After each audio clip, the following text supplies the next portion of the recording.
John C. coming to you from one of the passenger seats in my rideshare vehicle. Yeah, man, I just wanted to get a perspective of what some of the riders are seeing from here, and to give you all an idea of 3 ways I get riders to sign up for the Apex Rider app.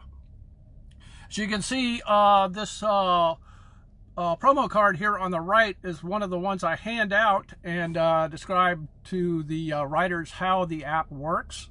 And on the left hand side there is an NFC tag behind this little sign, so when you get your phone close enough here, it actually opens my personal Apex web page where riders can sign up directly from that.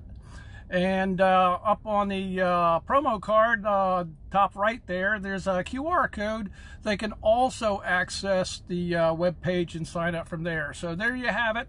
3 different ways for the riders to sign up.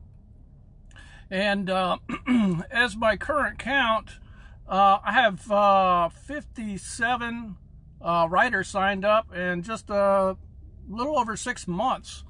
And I've gotten quite a few rides from that. I think my last count was up around 26, maybe 27 completed reservations.